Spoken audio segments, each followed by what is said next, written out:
and all the walkers sing. Oh, God. That was horrible. Completely. Was brilliant. So bad. Never show me stuff right before a podcast again. There were so many more that I wanted to watch too. I was like, Yeah, the NHL one's pretty cool. No, the NFL one even is pretty cool. Don't you even put in a link. I don't need to. I know, now I'm going to search it up. I'm not going to do it now. Maybe right after the podcast or on a break. We should probably get this started. We probably should, but I've got to go for another fucking piss. God damn it. Draw your sword, knock your arrows, and ready your spellbook. It's time for another episode of The Gamesmen. What role will you play?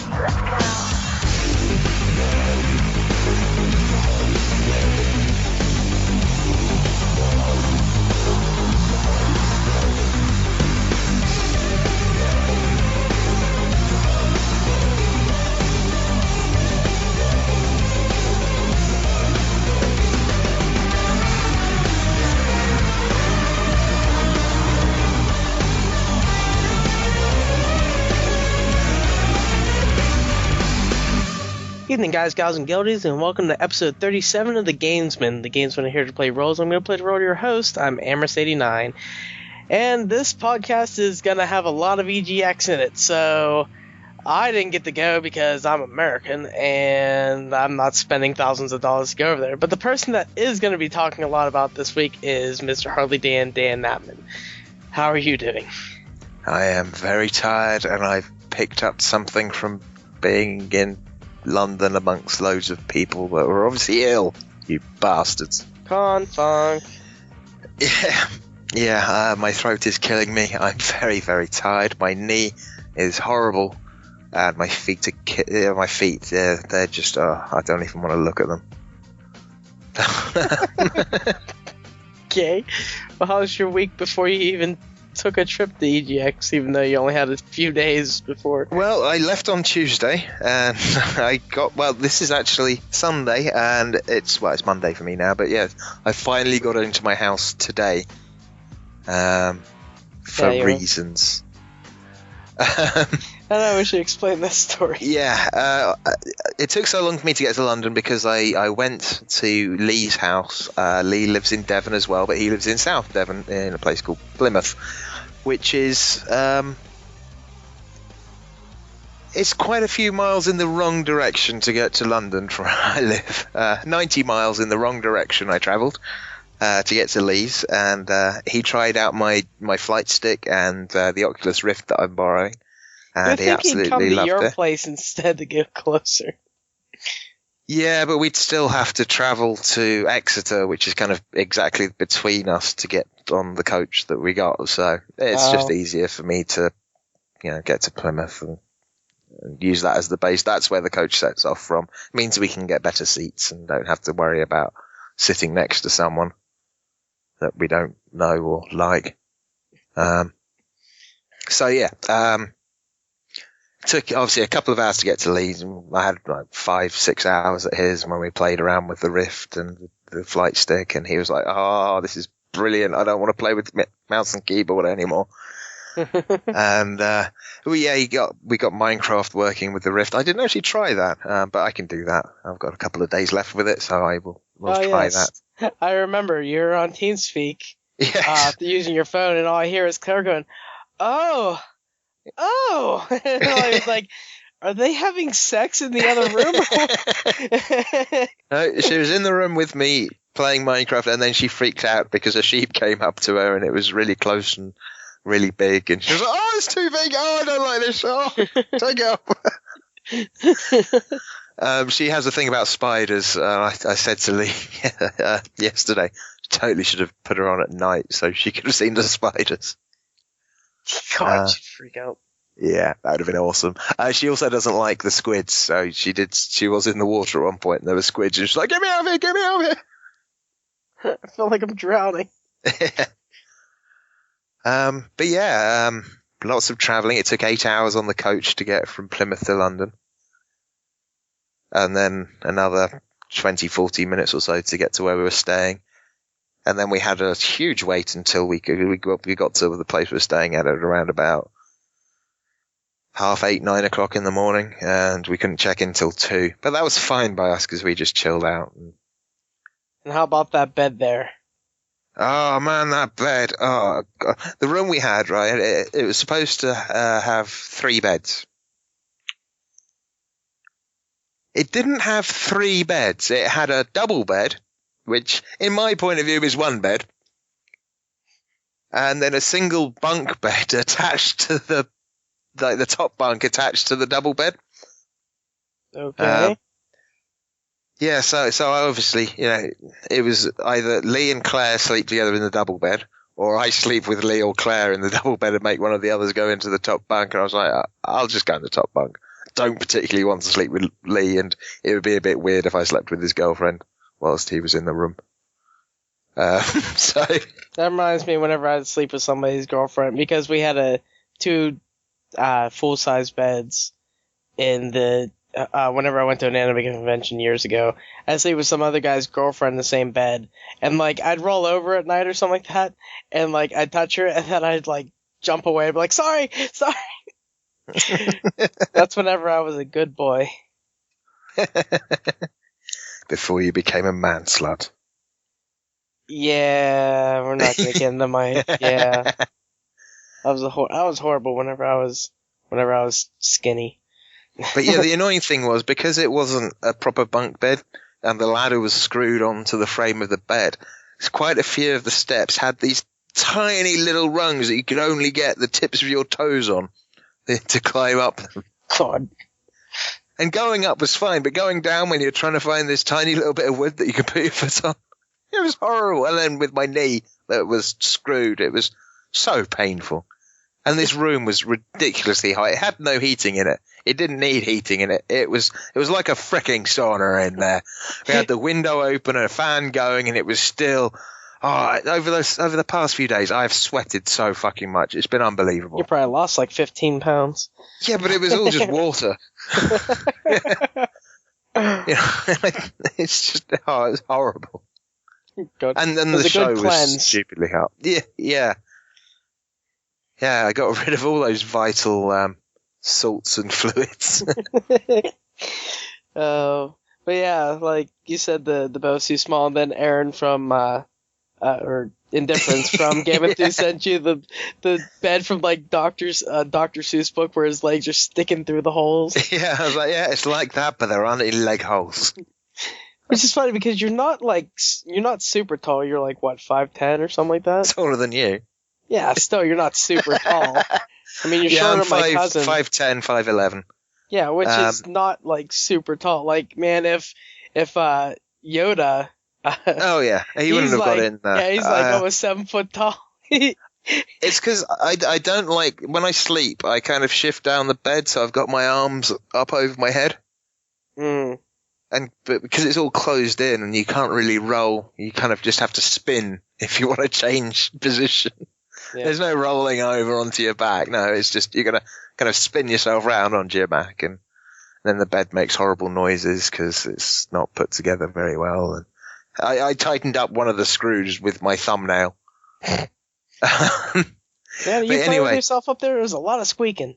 Yeah, no, I'm just trying to get comfy. But yeah, it was fine. But on the way back, I stopped off at Lee's again, and I left one of my bags at Lee's, and it was the bag that has my phone charger, my watch charger, my Kobo ebook e-reader, and I thought it actually had my notes that I'd taken, but luckily they're here, and my house keys, I remembered that they were in that bag, and I was so screwed and so tired. Lee sent a message and he phoned up the taxi company, and I just got to the station and I didn't have much time to get the train. And the taxi driver was like, well, I can take you back. And I was like, oh, I don't really have much money, so I don't think I'm going to be able to afford that and get the ticket home. And he was like, oh, right. So are they important? And I was like, well, they're fairly important. They keep me alive, but I've got spares at home. And he was like, okay, that's fine. And whilst I'm sitting on the train, I'm like, My keys were in that bag. Bugger.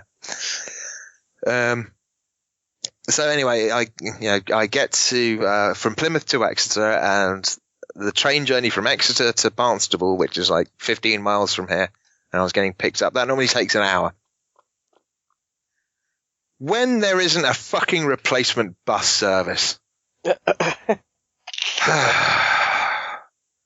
This thing left at 10 minutes past 9 in the evening, and I got to Barnstable at 11:15. Yeah. Unfortunately, my mother was late picking me up, so I had to stand outside in the cold for 15 minutes with a really painful knee, really pissed off, wondering how the fuck I'm going to get in my house. Break away. And so, yeah, I tell Mum, she has a go at me and say, "Oh, lucky you didn't take the Oculus Rift to Leeds, you'd have left that there too." And I was like, "Yeah, it was, wasn't it?" Thinking my bag's fucking heavy, I've got an Oculus Rift in it. So I end up staying the night at my mum's, and then I go up to my landlord's, pick up his spare key,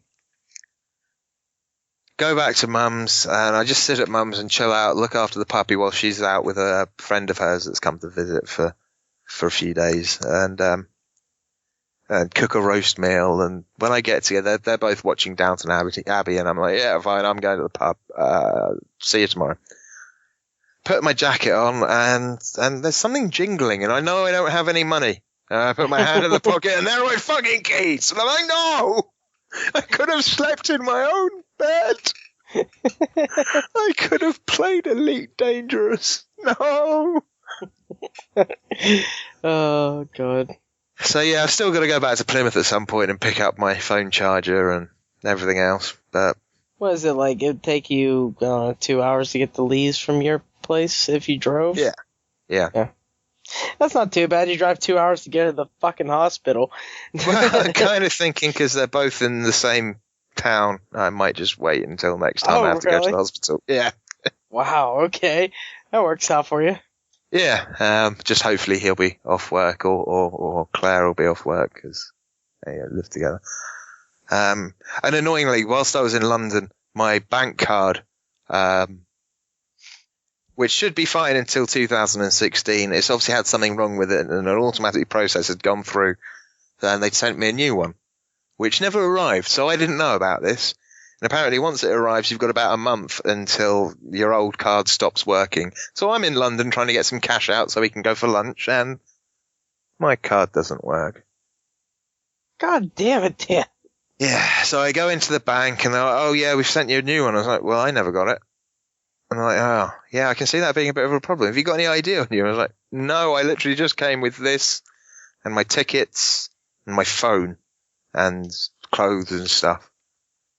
And so we went through some stuff. I signed a piece of paper, and they're like, "Okay, I can let you have £50. So I took the £50 out and then transferred the rest of my money to Lee, and he took it out for me. So it wasn't too bad, but it was just, it's the most annoying freaking Eurogamer or EGX that I've ever had. Oh, and on the way back from the hostel, they're doing works in some of the underground stations. So instead of staying on the same line for like 3 stops, we had to go to one place, then another place, and then change, and it was just, a journey that should have taken 20 minutes took a hell of a lot longer. And by the time we got to the bus station where our coach was, people were already getting on. And we had like 10 minutes to spare. So we cut it quite fine. You and your luck sometimes. Yeah, well, at least we didn't miss anything, and, we managed to get anywhere. But yeah, and you left a day early just because of last time. Oh no, it was good that we left a day early because we had a day to chill out. I had, time to go to the bank and sort some cash out, and on the Thursday I was much more relaxed. But yeah, that's kind of it. What I've been doing this week. Well, it's not it, but that's the rest of it's coming later. Yeah, that was your not EGX stuff. Yeah, that was my travelling to and I also went to a fantastic bar, loading bar. It used to be in Falmouth, and I never went there. when I lived in Falmouth because it didn't exist. After I left Falmouth, it kind of popped up, and I was like, damn it! And then they've been at Soho in central London for quite a bit, and I've never managed to get over there. And we finally managed to get over to them this year. They've moved to Dalston in London. It's past Frimsby Park out from the centre, and it's a really cool bar. You go in there, and they've got game-themed cocktails. There's a load of board games. It's Loading Bar. Oh, okay. It's called Loading Bar. Okay. Yeah, they're Drink, Relax, Play on Twitter. Yeah, you say they've got a load of board games. Yeah. And so we go in, and yeah, it was pretty cool. And then you go downstairs, and there's more board games, and there's an Xbox One, a PS4, an Xbox 360, a Wii U, and a SNES. And the random one out there, this really old console.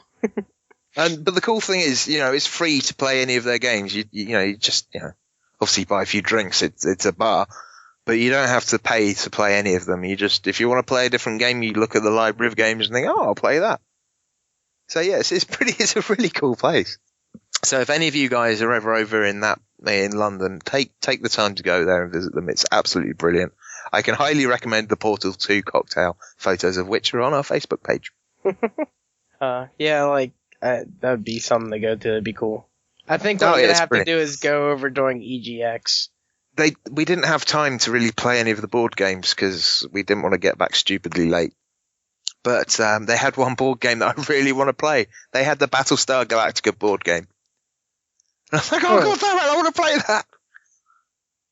But I couldn't really get to the box because they had a load of stuff. They're still kind of moving in, and there was a load of stuff in the way in the downstairs bar, so I couldn't get to the box and see what was inside it.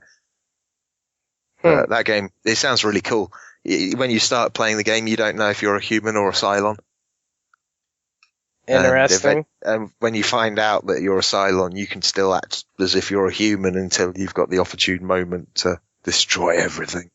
Sounds cool. Anyway, Gary, what have you been up to? That just made me go, we need to play Witcher the Adventure game.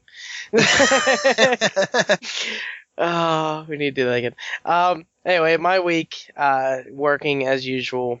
Went to physical therapy, and God, that makes me feel happy. Especially since the girl that was working on me was pretty good looking. Nice back rub to loosen up the herniated discs and shit in my back, and then stretching, which helps a lot. I'm supposed to do it every single day, and then I'm supposed to go apparently twice a week. I think I'm gonna go only once this upcoming week because of I have a doctor's appointment on Wednesday. So yeah, and then to do this shock heat thing, and it's weird and nice, and then you turn off the lights and I can fall asleep if I wanted to. I didn't.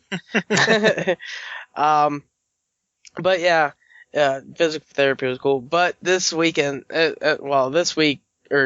today, not as much, but yesterday was so much work around the house. I finally, for the first time in a month, it didn't rain on the weekend, so I didn't get screwed. I got the patch bottom of the driveway, came up. Sorry, did you just say I got to petrol bomb the driveway? Patched the bottom of the driveway. All right.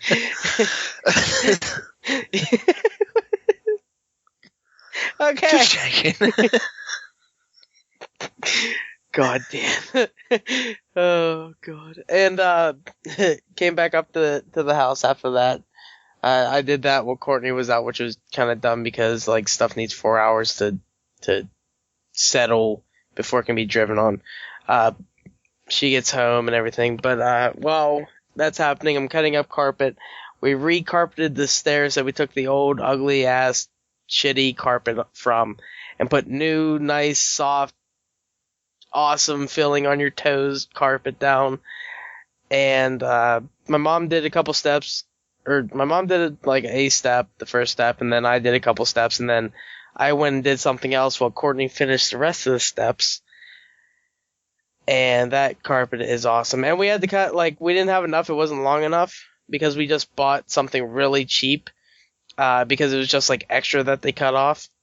So, we had to cut a couple pieces off of because we had to cut it widthwise, and then there was like another foot of it, but it was like a long length of that foot. So we just cut that in a couple pieces and put it down, and you can't even tell that it's pieced together. So it's pretty awesome. And then, Dan, can you hear this? What? Exactly. I no longer have a metal desk. Hey! We bought this nice wooden desk. The thing that pulls out for like the keyboard tray and everything isn't as big. And I'm gonna have to do something. I'm gonna have to put it up on feet or something, because my computer doesn't fit under it like I was hoping it would. It's like an inch too high for it. So I need to put it up on something to make it high enough where I can actually put my computer further over, where I can just sit straight under it, no problem. I mean, I can sit under it now, but I want the computer like over more. But yeah, I got a new desk. We got this new shelving thing that we put up, not how you're supposed to put the shelving up, because I rigged it to be awesome. And I put it under the TV. I got like our satellite and Blu-ray player on top with like the alarm clock up there. And then I have the PS3, Xbox 360, and the Wii U on the second shelf. And the cat climbed on top earlier, and I was yelling at her because she climbed up there and then she jumped on top of the fucking TV that's mounted to the wall, so she's on top of that. Look at my Twitter for that. And then like we saved a bunch of space underneath and everything. We put the thing that's until we replace it, we put the thing that's under it back in, but there's nothing on it really, so except for like the original Xbox. Because I don't know where I'm going to put that yet, but I'm thinking of putting another shelf down and connecting it to this one, so I have another layer to use. And I cut holes in it for the wires to go through, and it's working amazingly. And we got a new light in the room. Like, this room is becoming a lot more livable. We got a light that attaches to the wall instead of one of those standy up ones. So I attached it to the wall today, and it's nice and awesome. It doesn't light as much of the room, because it doesn't have like 3 lights attached to it. But it doesn't matter because I like it dark. And we got Courtney an LED light because she always goes, "Hey, turn on the light I didn't see." But now we got her a light that she can actually use to see stuff on her desk, and I can have peace and darkness because I'm black like my heart. It's doing a lot of shit around the house. It's pretty awesome. The house is like becoming really cool, and whenever Courtney and I take it over, it's gonna be great. I think I said all that in one breath. I don't know. Yep, other than that, Dan, let's get into the games. What have you been playing before you went to EGX? Star Citizen and Fable Anniversary. I've already spoken loads about those, and nothing else whatsoever. That's all. Haven't played anything else at all this week. Oh, that's good.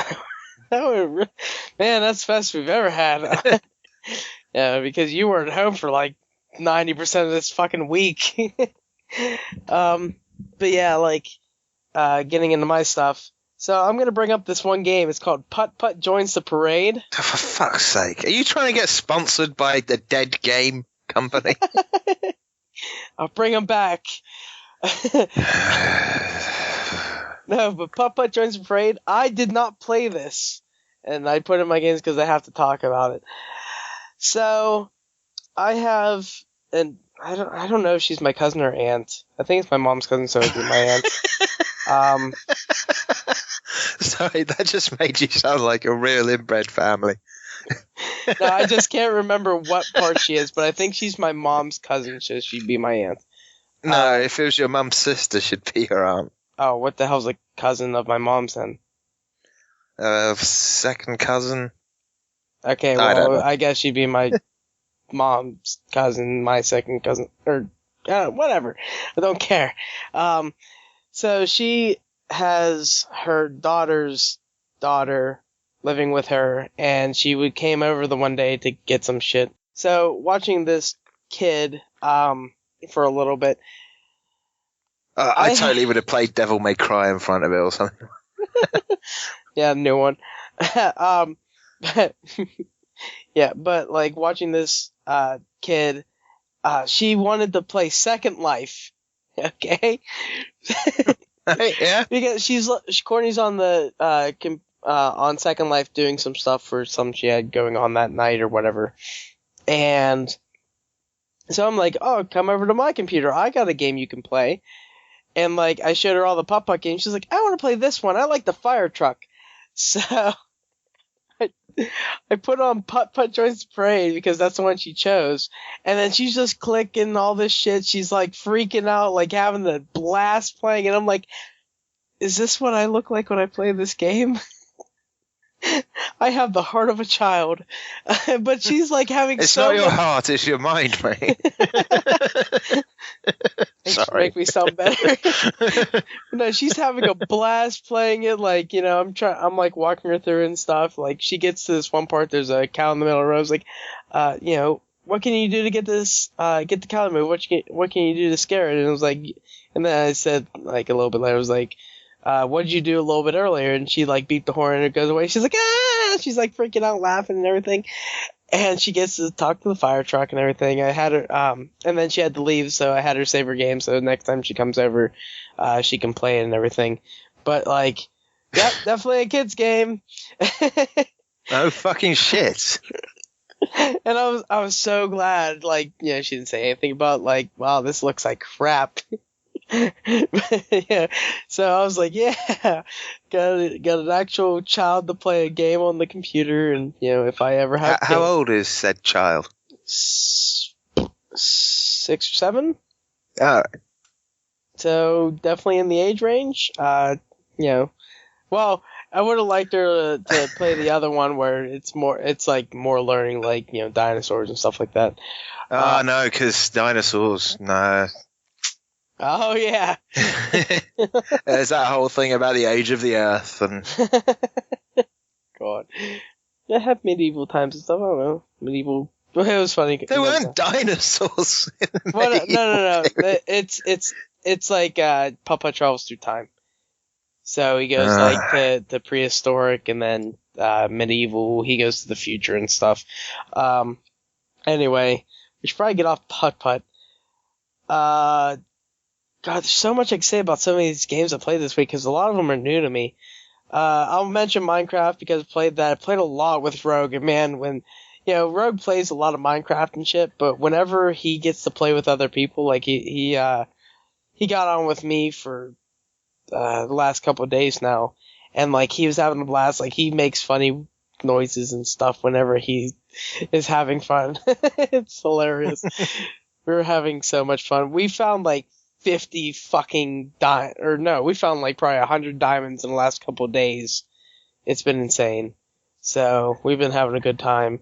I played some Kerbal Space Program. I only played the demo, and that's probably all that game I'll ever need because I don't think I want to get into it that much. It'll be too fucking insane. Lee loves that game. He's trying to persuade me to get it, and I nearly bought it the other day. If it's 75% off, maybe after it finally comes out, because I think it's still early access, right? Yep.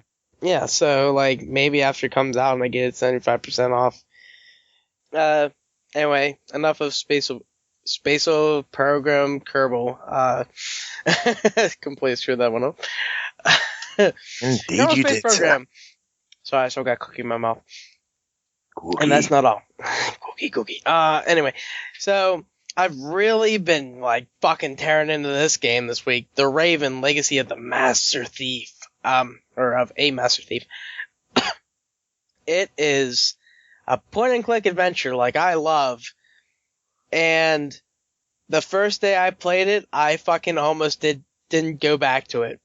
Because the fucking point-and-click controls suck.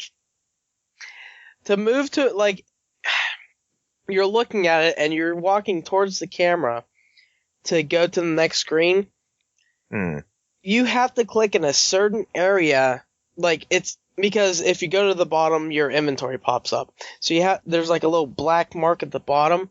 You have to go just to where that black mark is before you pull up the inventory, and then you click there, and then it'll walk to the next screen. It took me forever to figure that out. But I am really enjoying, like, finding stuff and, making, or, putting stuff together and figuring out puzzles and stuff. It's really fun. I like the story. The voice acting's pretty good in it. And I just... After... Oh, what game did I just complete that was point-and-click adventure last week? Putt. No, damn. Pluto Motophiles. It's kind of point-and-clicky. No, Dracula Love Kills, that's what it was. I was just like, man, I want these point-and-click adventure, like, I want another fighting game. Oh, I got Murder on the Mississippi I haven't beat yet. I should play that. Find a game's awesome. But this game's really cool. Like, you're trying to, basically the Raven was like it says, master thief, couldn't be caught, all this stuff. And then this one inspector, like, shoots him and kills him. And then you just learn stuff throughout the game of, like, is this a copycat? Is this, like, the actual Raven? He wasn't the one that the guy shot. Blah, blah, blah. It's really interesting. It says it's 3 chapters, acts, something long. Unless it's not showing it, you got to choose at the beginning, and it's just going through the game, because I put like 6 hours in this thing now. And I chose Act 1. And I figured it'd be like you beat Act 1, it takes you to Act 2, or you have to choose Act 2 after you're finished Act 1. So I think I'm like on Act 2 maybe. If they just like keep running the game as it goes. So I'm doing that. It's really, really interesting. Like, you start on a train, and then you're reading a detective book or whatever. And it's kind of like he wants to be like a detective, kind of thing, like figuring out mysteries and stuff like that. And like, the character's really cool. He's definitely not like someone you'd expect to be normally in a game. Like, I don't know. You got like Sherlock Holmes, like kind of guy, and then you got this guy. He's like overweight, balding, middle-aged man, kind of thing. And it's like, I'm playing this guy. It's just that, wow, I'm not playing what I thought I'd be playing in the game. But it's really interesting, like, the different kind of take you have on it, and I am enjoying it a lot. I'm hoping, like, I've played so much of it this week, I just can't fucking stop. But that game's really cool. I suggest people to, like, look at it, check it out, see what you think, before you buy it. But definitely once I started playing, I was like, man, this is cool, I'm having so much fun, and I just can't put it down. Other than that, Gateways, I got this game fucking year or 2 ago now, probably a year and a half, and it's basically Portal. Mad scientist guy, he has basically portal guns. You gotta left click, right click to put these portals, jump through them, and it's kind of cool how it does it, because as you have it down, it like gives you a view of what you're looking at, and then on the other one it's showing the same thing, but vice versa. So, like, one, you're looking out of the portal, and the other one, you're looking into it. So, it's really cool. Bunch of different puzzle stuff. I am way getting into puzzle-y games a lot now. Ever since Dracula. I'm horrible. But yeah, the game's really fun. I only played, like, I don't know, an hour of it or something. Did a couple things. You get different power-ups for your gun as well to do different things, so I can't wait to get more into that. It was basically that game. I was like, man, what do I want to do before I go to bed tonight? And another game was Gauntlet that just came out this week. And I'm so pissed off that you're EGX stan, because, man, I played it on my own for the first level and a half, and then I don't think the difficulty goes up or down for how many people you have. It's just up. And so I was playing on my own, and it was a lot harder than actually playing with other people. So I gave my extra code to one friend, Dawn, and I play with Einzmasil and him, and we played through the first 4 I guess it's not levels, because for each area there is 3 levels. There is like the regular level, I would say. Then there's like a death level, which death is chasing you throughout the whole thing. And then there's a third one, which is just like a bonus area, and that's really cool. So there's four of those, so like 4 sets of 3, and it took us a couple hours to get through them, and it was so much fun.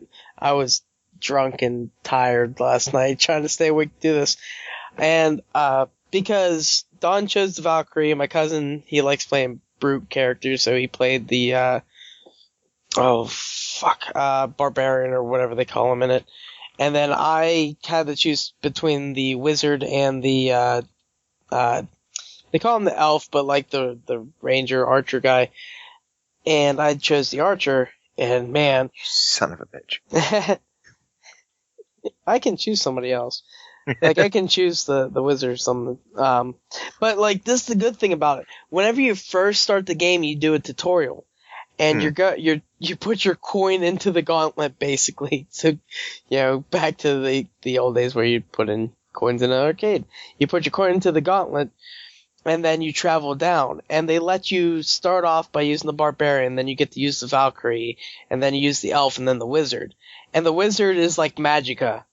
You have 4 buttons, like ice, fire, lightning, and something else. And then you mix 2 of them together, or you like do water, water, fire, like that. And then, he has a bunch of different spells he can do, so you kind of have to remember what each one does, and some freeze enemies, stuff like that, a big explosive ball. There's like a shield kind of thing that pops up on one. It's really cool. Very complex to get into the Wizard, I would say. And I think if we have 4 people, like, I could do the Wizard. It wouldn't be too much of a problem. But the Elf that I was playing as, man, basically the Elf is bullet hell. You have your left stick, and you put your right stick. It's best played with the controller, by the way. I wouldn't play with a keyboard and mouse. You put your left stick just in the direction that you want to shoot, and he shoots like constant fucking arrows everywhere. And then one of his things is he drops a bomb, and like he can roll out of the way and stuff like that, and it's so much fucking fun. And then the Barbarian, he just fucking tears shit up. And like he has this charge thing where he runs through enemies, and it's really cool. He has a whirlwind.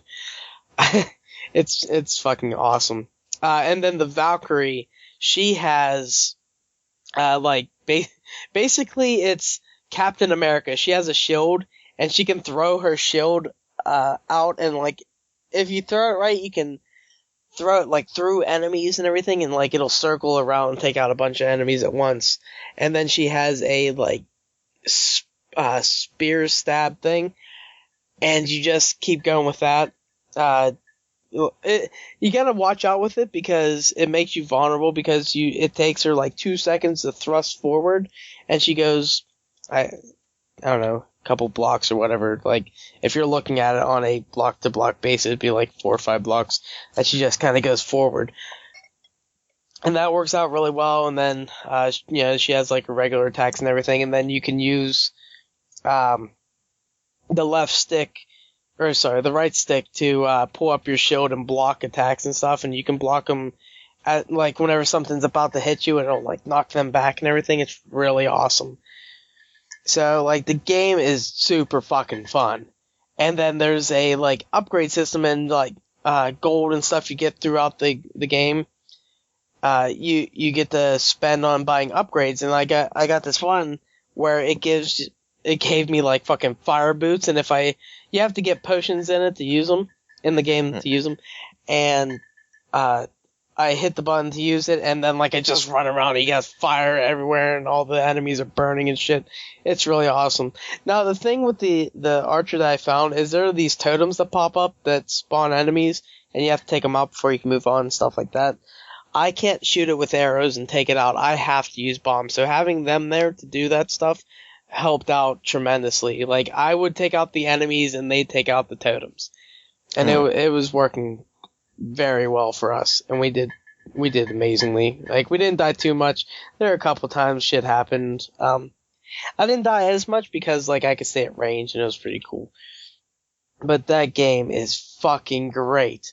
Like, if you liked old style Gauntlet, this is gonna make you fucking just go crazy. I love it. And it's only $20. I bought a 4-pack for $60 and gave it to, Dan, my cousin, and Dawn. It's gonna be an awesome time. It's gonna be so much fun to do.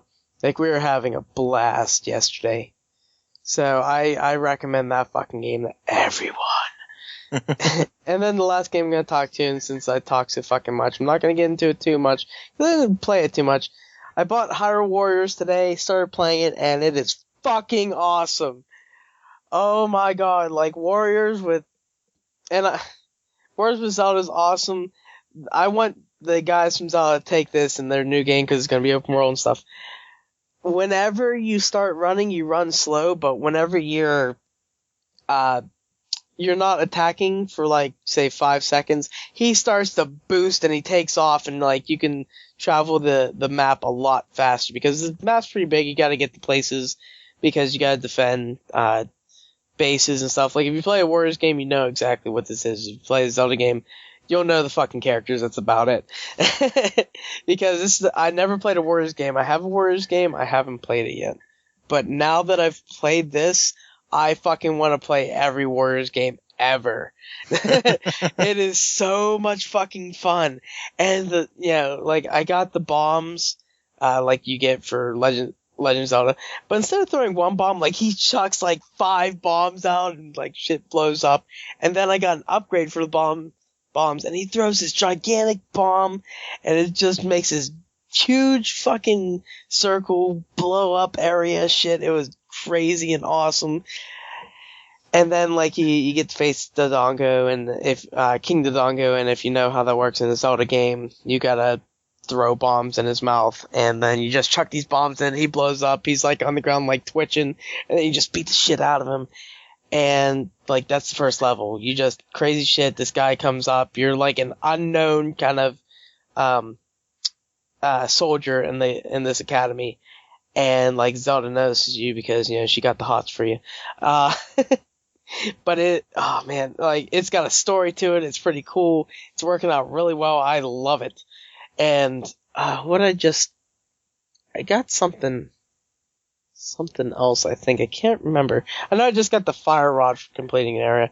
But there's so much of this game. Like, the whole story is gonna be awesome. I saw Sheik and I was like, yeah, that's fucking Zelda. Spoilers for Ocarina of Time. But, like, oh man, it is good. And then, like, there's actually voice acting in it, but it's not any of the characters, because people behind Legend of Zelda probably wouldn't let that stuff happen. But there is a girl that kind of explains what's happening in the story and, like, the beginning cutscenes of the missions and everything. It's really cool and awesome. I am so in love with this game. It's great. It's so much fun to just go around, and you have hundreds of enemies that you're just tearing through from the Legend of Zelda universe. It makes everything awesome. And I want to pull the moon down from the sky. The fairy's pretty hot, by the way. Great Fairy's hot. Oh, and you get a fairy that basically... Oh, and it said, hey, listen, and I wanted to punch it. But you get a fairy that's kind of talking to you because, you don't talk during it because you're Link. Oh, no, I did have something where Link actually said stuff, but he doesn't actually say stuff because there's no voice acting. All text, of course. And there's upgrade stuff and this and that, and I can't wait to do adventure mode. Oh, my God. Game's great. I cannot. Oh, soundtrack's awesome. You're gonna fucking hear it on the first break. Just so you know. Speaking of breaks, I think I can stop gushing over Zelda and stuff like that. The only thing I want to say is I bought Courtney Disney Infinity 2.0. And when I say bought, I bought, and I spent $200 on Disney Infinity shit. Dude, you totally should have just got Elite Dangerous. But then Courtney wouldn't be as happy. But she's like, man, her face lit up like a child whenever she was playing that game. She was fucking like, she used she used Spider-Man, and she was like swinging around on his, Spidey web shit, and it was really fucking cool. Oh, I did play that, actually. I'm not going to talk about it too much because I only played for like 5 minutes because the kid came over. So I didn't get to play too much. But I watched her, and I actually streamed her playing it, so you can watch it on Twitch, and you can watch me playing Hyrule Warriors on Twitch for the first level. So yeah, watch that shit. It's awesome. It's cool. As always.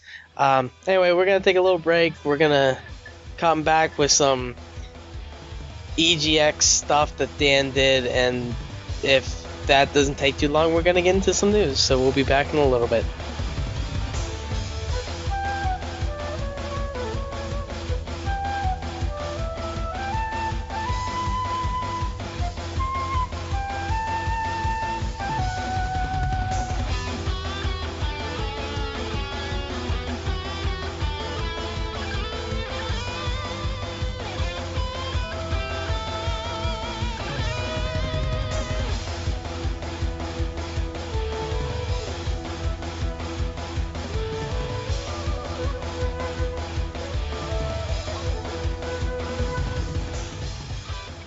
Alright, we are back, and it's time for EGX. I'm basically going to shut up for most of it. I'm probably going to ask Dan questions and stuff throughout, but he's going to take it on for this part. So, Dan, what'd you do at EGX? A lot of queuing. Sounds like a convention. A ridiculous amount of queuing. I think I've worked it out as at least 12 hours of queuing over the 2 days. Because I forgot when I added up earlier, I forgot about actually queuing to get into the place in the first place. So, yeah, hell of a lot of queuing. And how much, how many hours each day did you spend there? The first day I was there from 10 a.m. when I was actually inside it. And I think we left at about 5. Okay. And the second day I was in there at 10:15. And I think we left at about 6. So 90% of your time was queuing. Yeah, most of it was queuing. Just a quick roundup of everything I did, and then I'll go into more detail. Games I played were Metro 2033 Redux, Elite Dangerous. I played that 3 times. Once with Oculus Dev Kit 2, once in 4K, and once in 1080p. Splatoon, Alien Isolation, Eve Valkyrie on Oculus Rift Dev Kit 2, Volume, Middle-earth, Shadows of Mordor, and then I went to the Elite Dangerous and Dragon Age Inquisition press conferences, and saw the Assassin's Creed Unity and Witcher Wild Hunt presentations. They had like their own little kind of theatre bits sectioned off. Huh. So yeah, I didn't do a huge amount, mainly queuing. But yeah, first off, got to play around with the Dev Kit 2 and Eve Valkyrie. So much better than the first Dev Kit.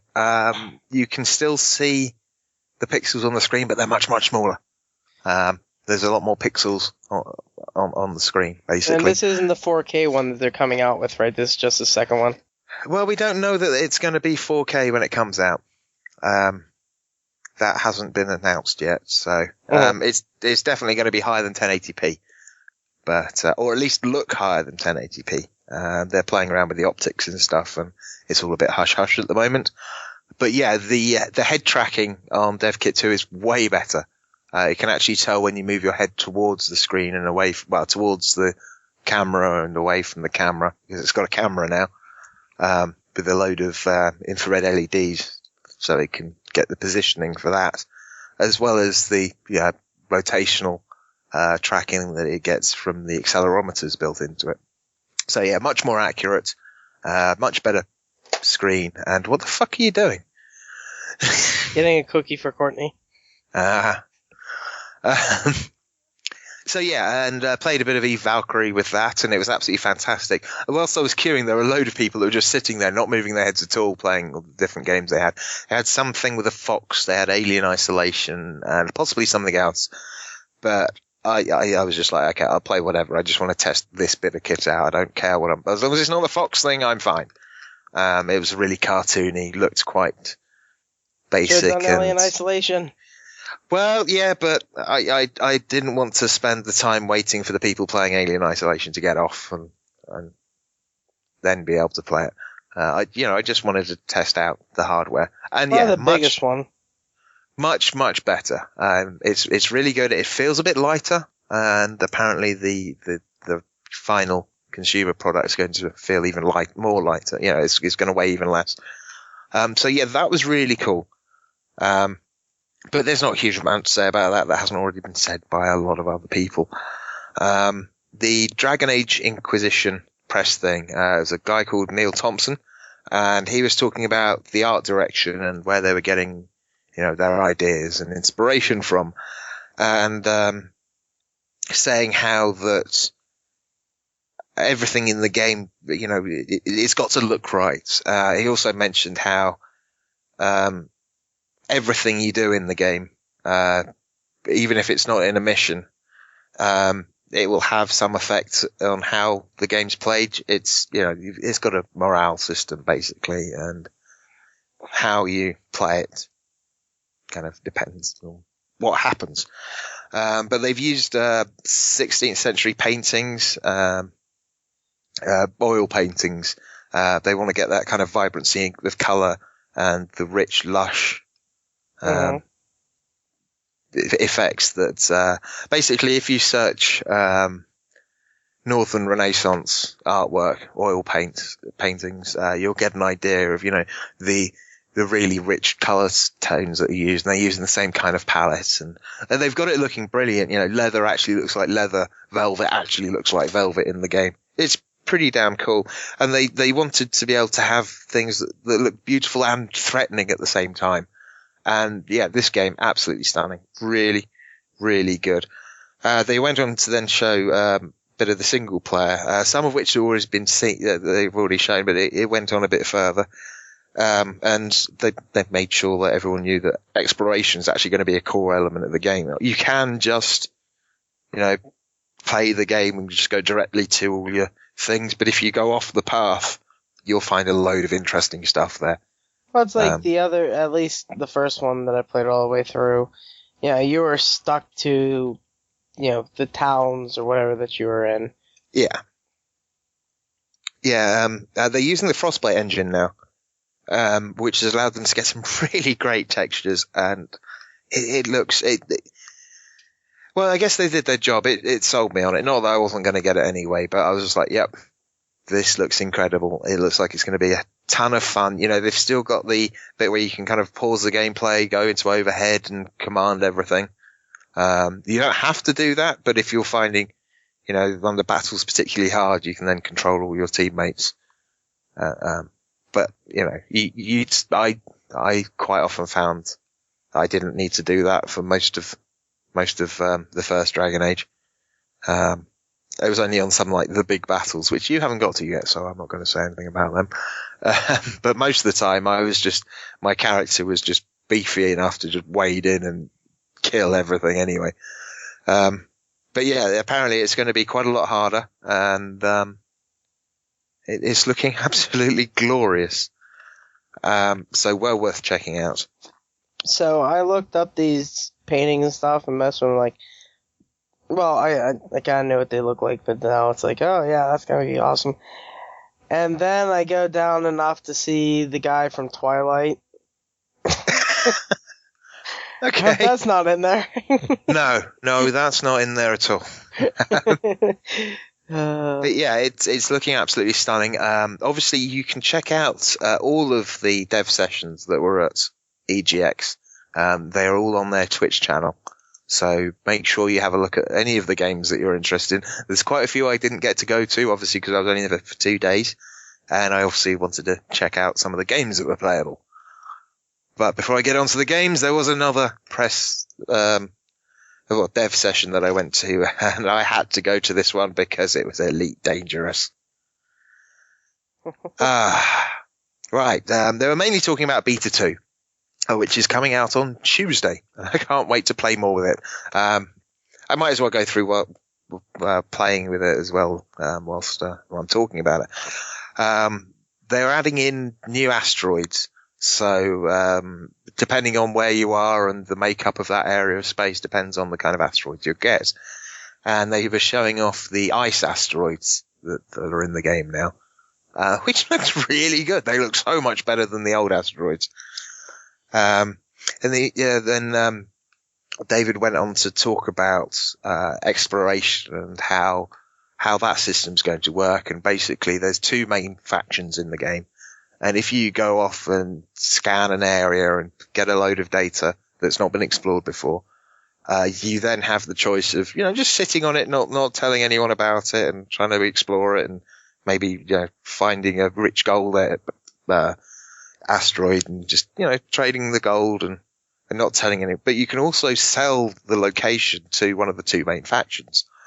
And you can even risk selling it to both of the main factions, but then you might end up in a little bit of a sticky situation when they both send scouts at the same time and realize that you've sold to both sides, which could be a little bit tricky for you if they come back at you and you end up with a, death warrant on your head or something.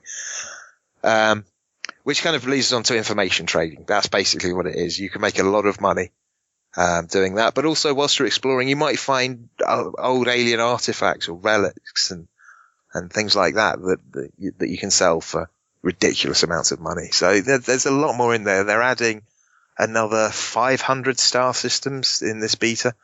So yeah, it's pretty damn crazy. There's some new starports.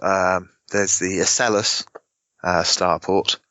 Which kind of looks like a big butt plug.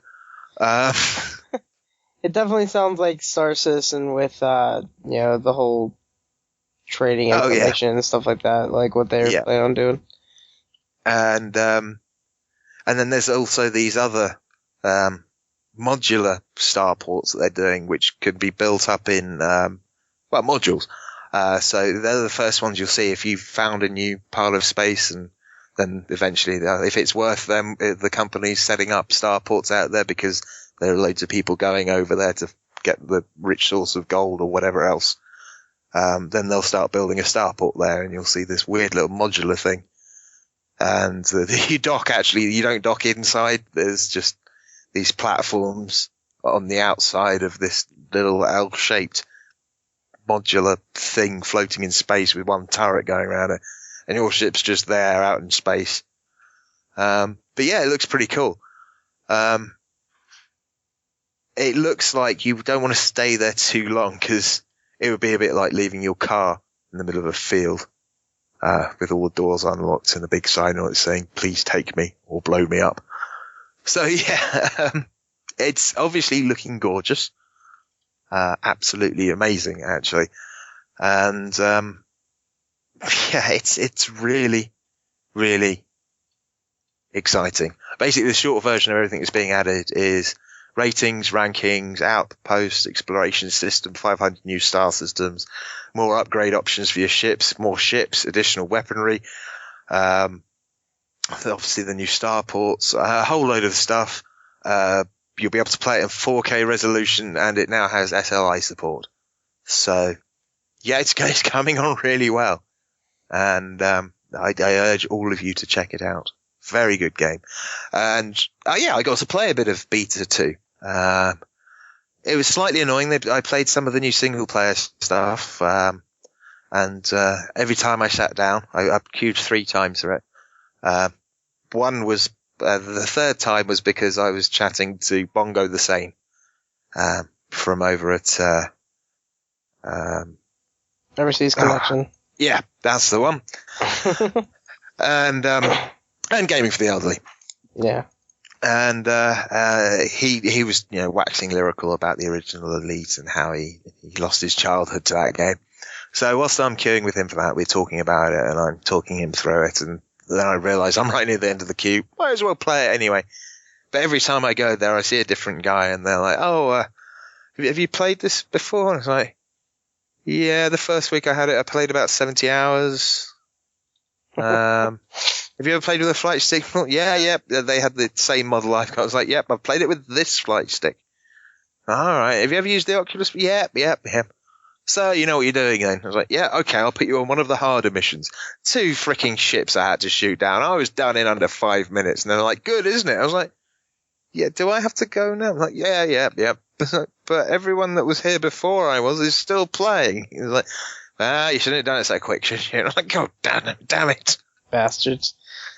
And the second time I played it with the Rift, and I got to play the same bit again. I'm like, the third time, it's like same conversation without the Oculus bit. And I said, well, this is the third time I'm going to play it in the past 2 days here.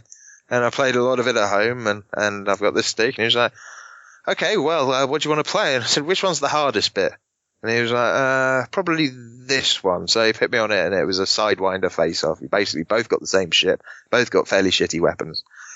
And at one point, I'm chasing this guy and he turns round, so I just slam it in reverse and start shooting him whilst flying backwards, but not quite so fast. And then the guy overtakes me.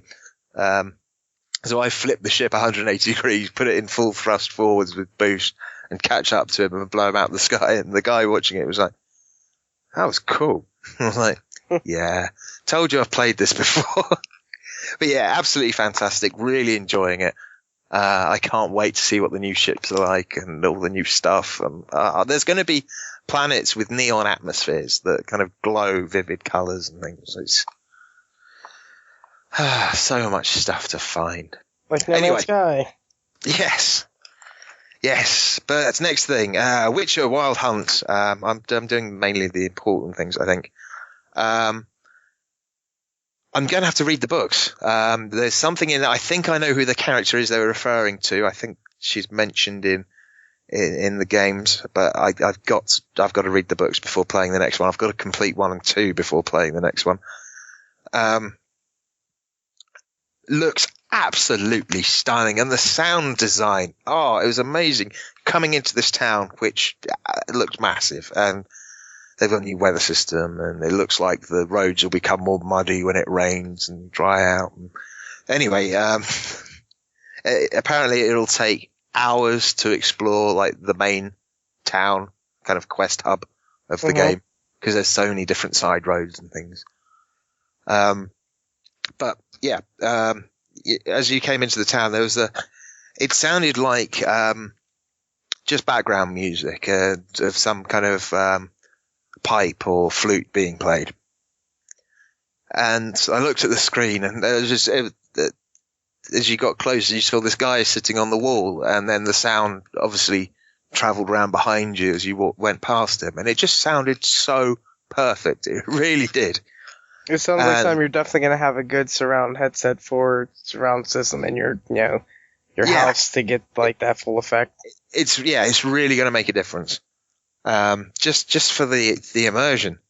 The combat is much more fluid and responsive, which is a damn good thing, really. And guess what? I was really pissed off because there'd be a slight little bit that you couldn't walk down because Geralt wouldn't jump. Yeah. You can vault stuff and climb stuff now. Oh, shit. I know. Oh, and there's crossbows. Okay. And the cool thing is the whole place is open, and if you want to, from when you start, anything you can see, you can go to, much like Dark Souls, but nothing scales with you. So if you go to an area where there's big, bad, nasty monsters, they'll kill you. they will kill you, but you'll be able to get loot that you shouldn't be able to get until much later in the game, and you'll be able to use it. You'll be able to pick up an awesome sword and use it, or better armor, or whatever. Yeah, because they don't really have a level system to it. No. You have to be level 20 with this much strength to use this sword. Apparently, crossing the map on horseback will take you 30 minutes. But if you do it on foot, and this is a quote, it will take hours and hours. And hours, I think he said. Which is fucking insane. Yeah. Oh, and is it the Axie spell you can use? I think that's what it's called. It's the mind one that makes them fight for you. Or whatever. Okay. Well, if you do that to the sheep, they think that you're their mother and they follow you around. Adorable. Yeah. Oh, going back to how it looked, which was absolutely beautiful. The water looks stunning. It really does. But as you're going through, depending on the time of the month or the time of day, it'll depend on. It depends what you meet. So obviously at night, all the nasties kind of come out, and places like woods become a lot more dangerous. But if you happen to be in a forest at night when there's a full moon, you might well find some werewolves. Oh. Yeah.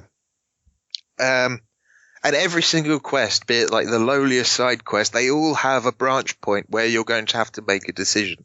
And it's not always going to be obvious if it's, what the right decision is. There may not even be a right decision.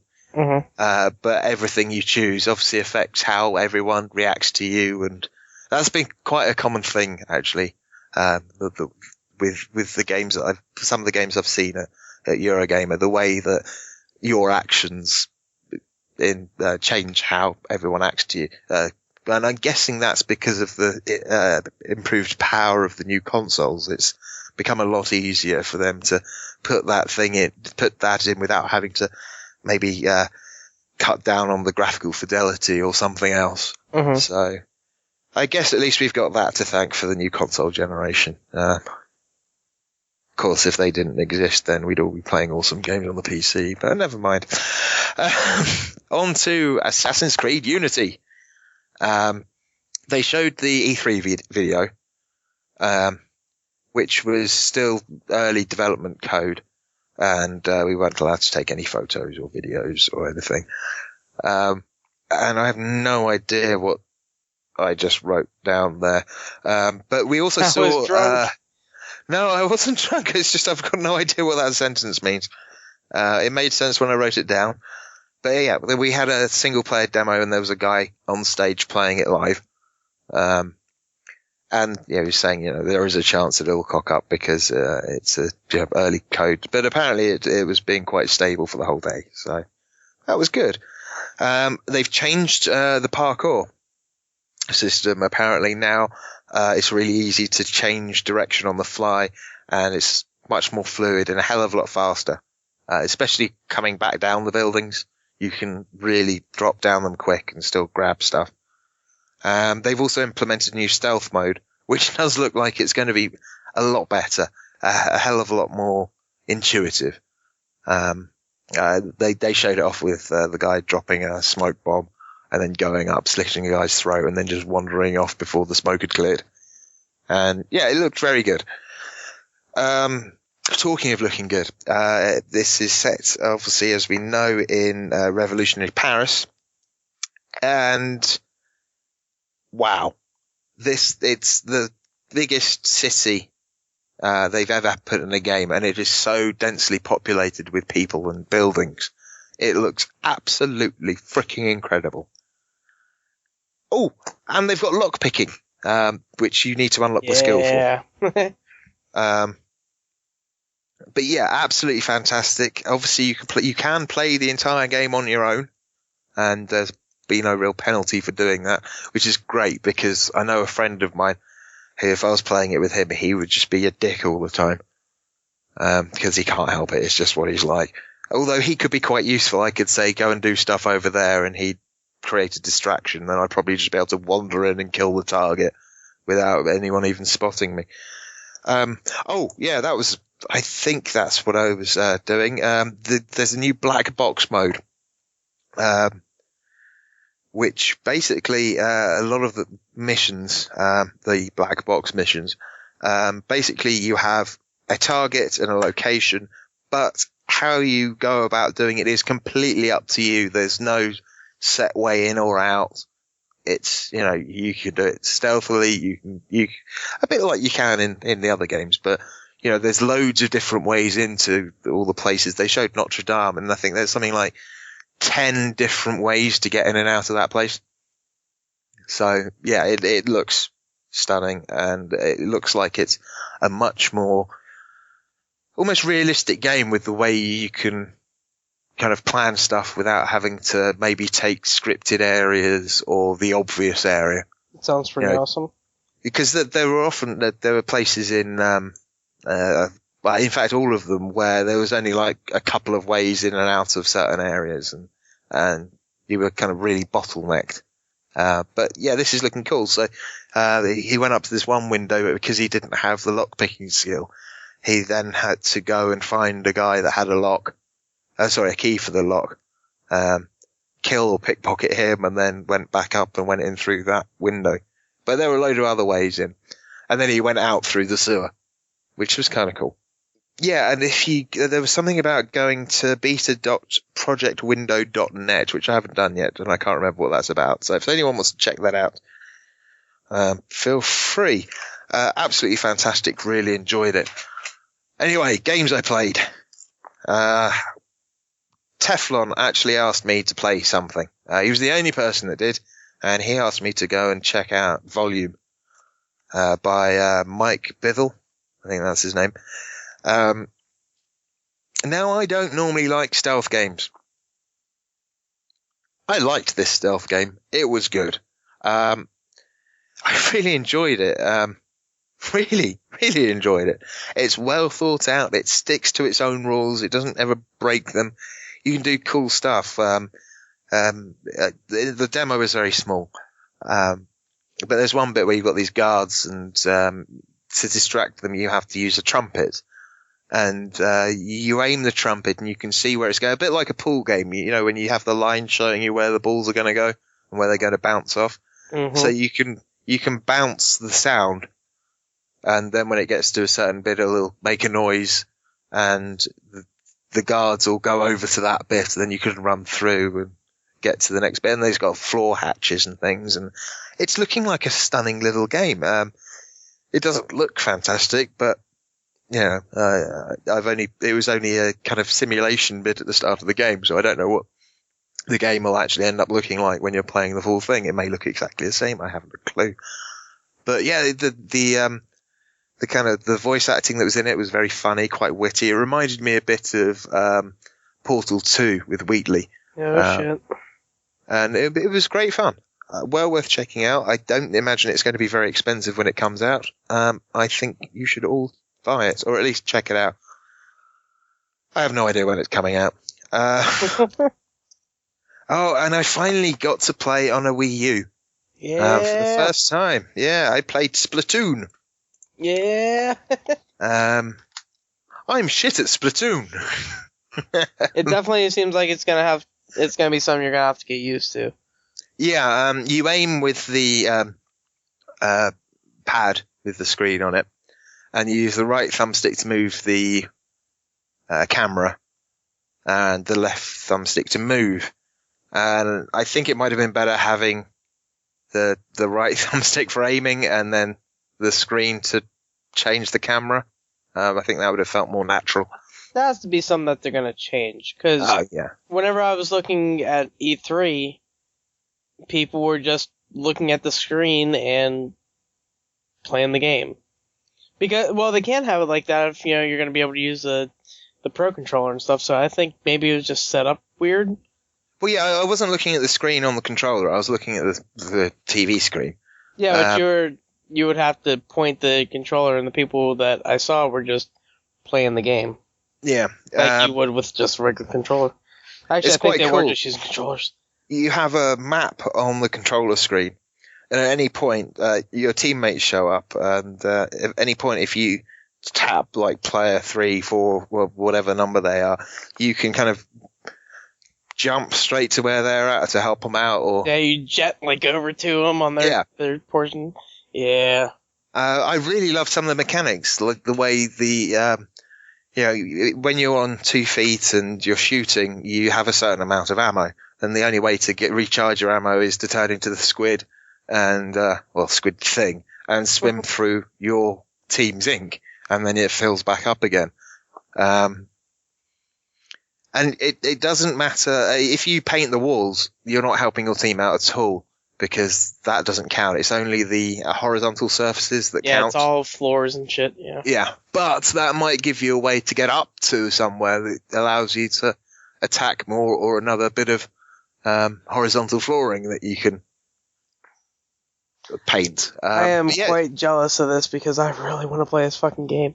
It was good fun. I think you should definitely check it out. I'd like to play more of it, but that's not going to happen. Oh yeah, we already got like a team of people where we're ready to get Splatoon when it comes out, because it is going to be that awesome game we're going to play and shit. And like watching E3 and everything, where people were, flying through the ink and jumping through ink puddles and shit, and like you're completely invisible if you're in the ink. But if somebody shoots at you, if they know you're there, then you get hurt. But yeah, it's going to be awesome. Yeah, I wasn't the worst person that was playing it when I played it. I certainly wasn't the best. But yeah, it was brilliant. So much fun, very vibrant. And did you use like the mega weapon or whatever? Yeah. You click in the right thumbstick to use that. I was firing out kind of paint tornadoes. Yeah. Yeah. It was pretty cool. And you've got paint grenades and obviously your paint gun. It was a lot of fun, very fast paced. So everyone playing Call of Duty is going to go over to this. Well, honestly, I think they should. It was more fun. That's awesome. What else did I play? Oh, Middle-earth: Shadow of Mordor. I didn't get a huge amount of time with this because there was something else starting that I wanted to get to. In fact, it was the Witcher 3 thing.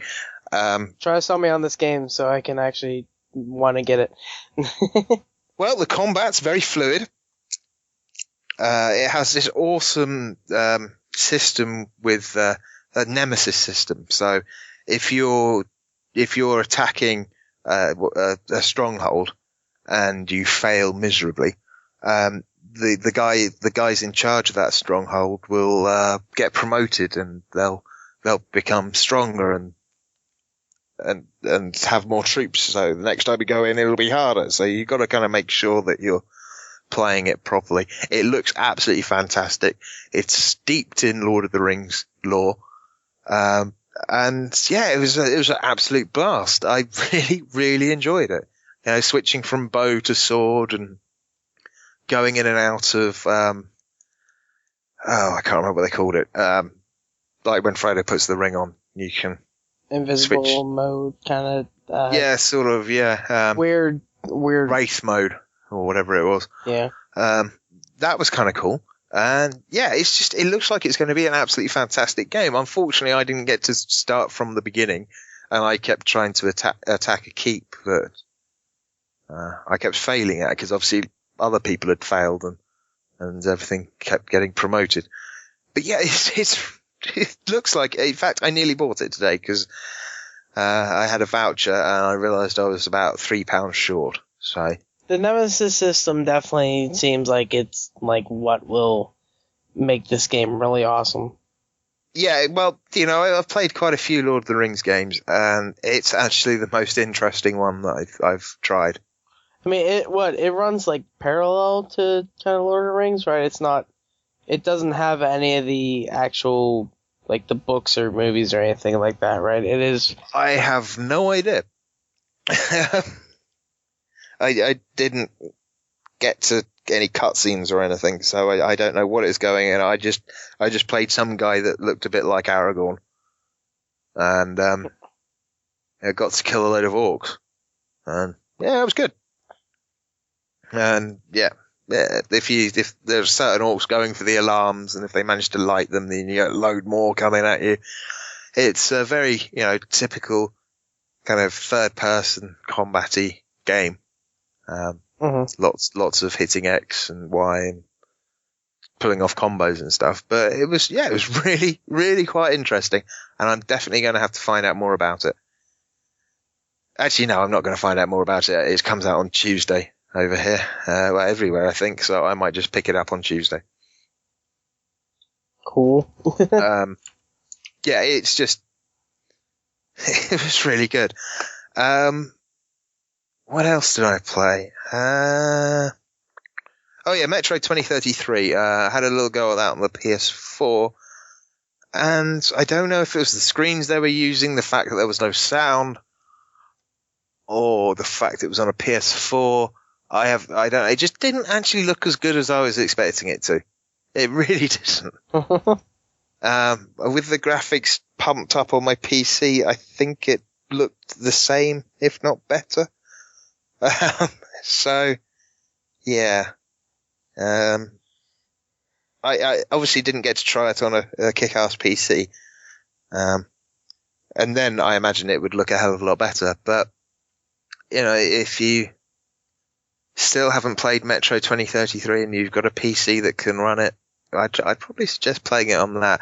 I really didn't like the controls with the pad. I know Josh did when he was streaming it for us the other day. He was saying, much easier to aim with the PS4 controller, and I did not like it at all. It wasn't responsive enough. It took a long time to switch targets, and no, it wasn't for me.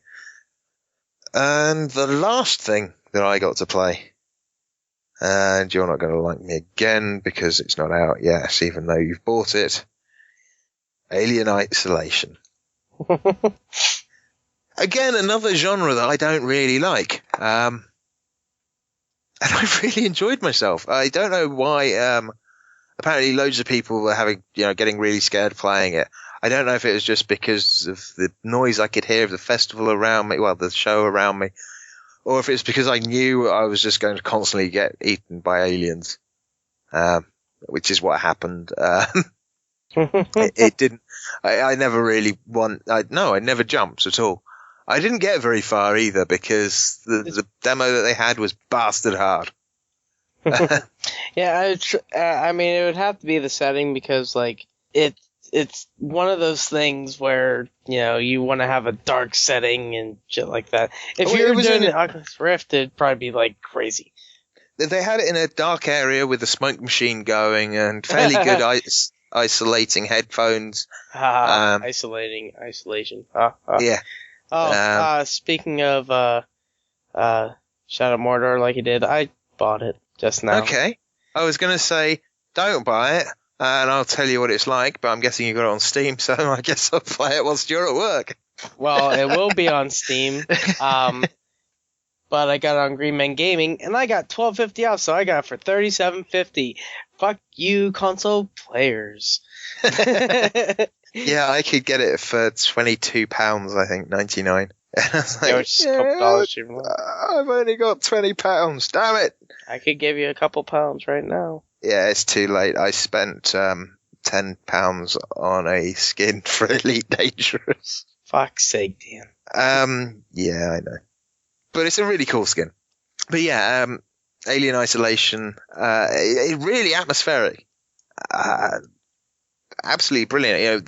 You start off with, in this game, in the bit that I played, you've got a flamethrower, and very limited fuel for said flamethrower. And whenever I used it, once I managed to scare the alien away, and then I went round a corner, and there was a circular hole in the ceiling that I hadn't noticed, and it just grabbed me up through that. So that went well. And all the other times when I tried to use the flamethrower, I just pissed the alien off enough for it to kill me. So yay! I was deliberately trying not to use the motion detector thing, proximity detector, because you'd get less time. You'd get like 30 seconds taken off if you managed to get out without using it. And I was hoping to get like one of the top times. I shouldn't have bothered. Well, on the leaderboard, like the bottom time is like 10 minutes something. I barely got 100 yards. So, yeah. I'm going to have to get a lot better at that game. I can't take your opinion too much just because you're not into this kind of genre. Like, if I really enjoyed it. I want to play it. Okay, well, that's good. I need to get Lee's because, like, he was all big in the amnesia and shit. Well, I know what he'll tell you. He'll tell you it's bastard hard and you got about 100 yards. Yeah, it's I imagine, it's probably not even part of the game. They probably just cobbled together a level so that when you play the game, you're not like, oh, I already played this bit. Either that or it was from a bit midway through the game. Mm-hmm. I imagine you'll pick stuff up by the time you get to stuff being that hard, and it'll probably end up being a hell of a lot easier. I don't know about that because you don't attack or anything. You're still running all the time. Well, you don't want to run.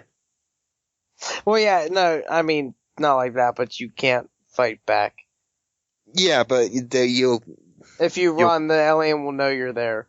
Yeah. Yeah, I've looked up stuff in this game. At one point, I hid in a locker, and it obviously heard me getting into the locker. Because it just came around and then pulled the door open, and then you get the death scene, and you see the alien head, and then the little sucker comes out of its mouth and bites you.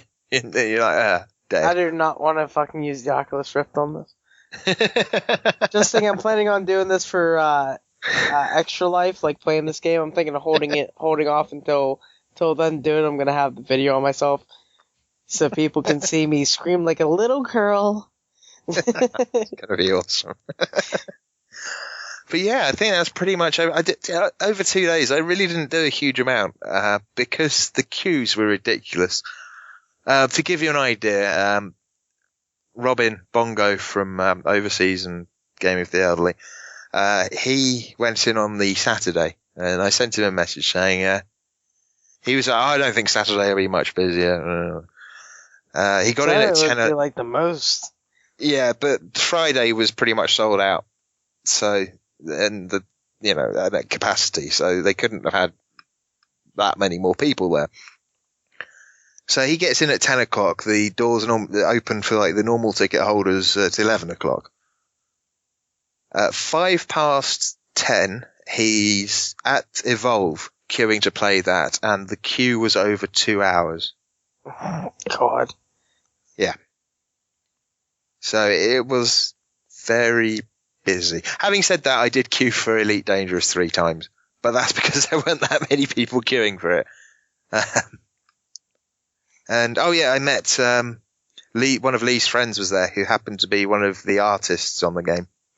Huh. So I met him, and he got me an Elite Dangerous T-shirt. Because I missed out at the dev session. I queued up for T-shirts, and then this guy was like, "Oh no, we've only got the small ones here. The large ones are over there." So I go over to where the large ones were. I need to find that they're all gone. Yes, and also fantastic gaming clothing company, Insert Coins T-shirts. You've got to go and check them out. Oh, Insert Coin Tees, I think their URL is.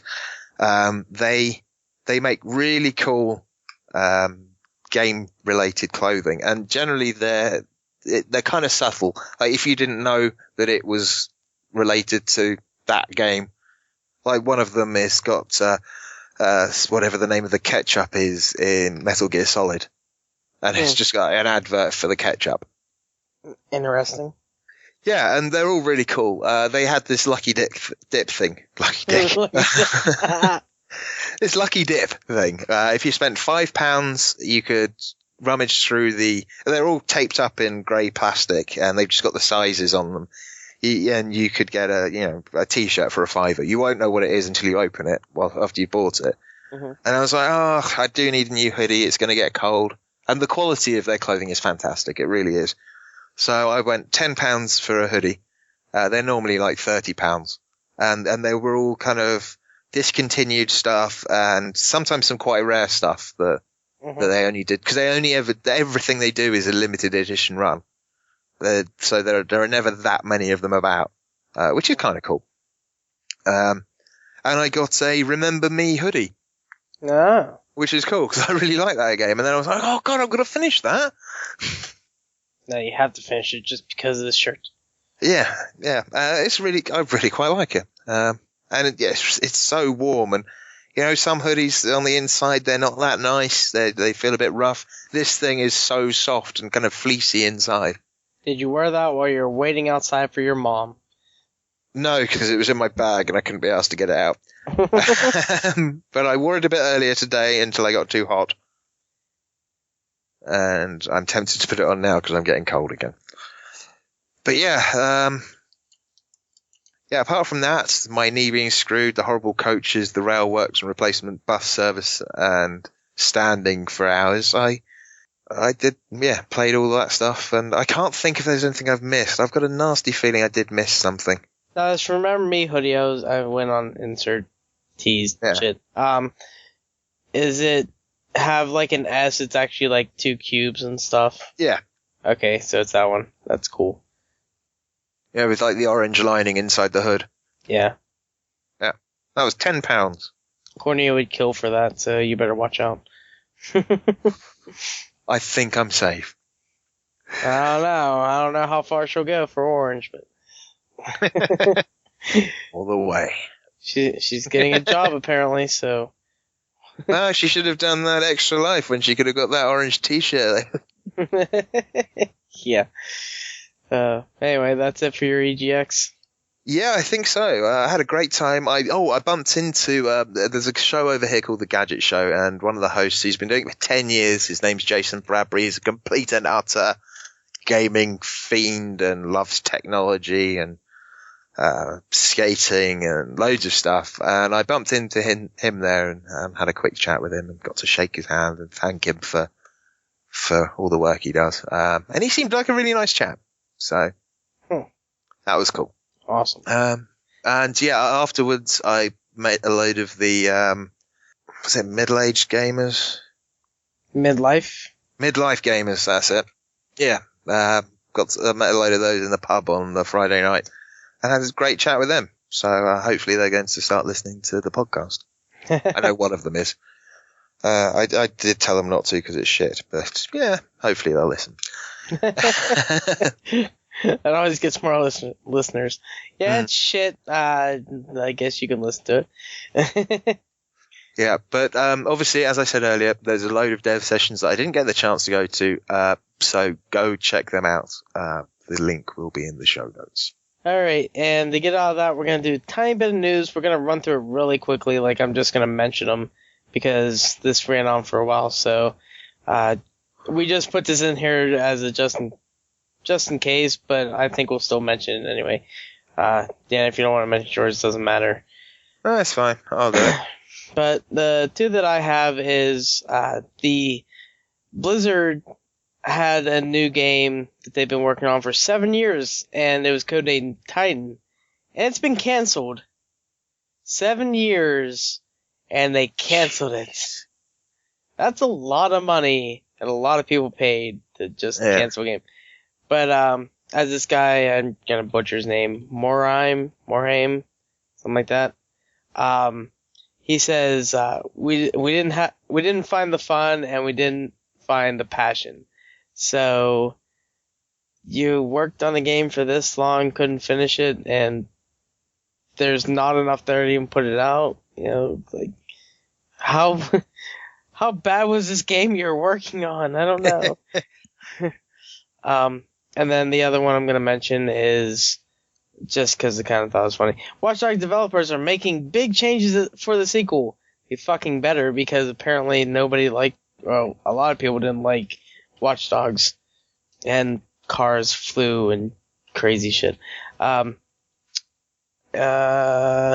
Lionel Reynard, I guess, said this stuff, and he says, "We had a lot of flaws in the replayability of gameplay loops, and you could feel that the game was a first iteration at At the time, there are clear potentials, but it was not easy to know it was going to become a franchise that it is today.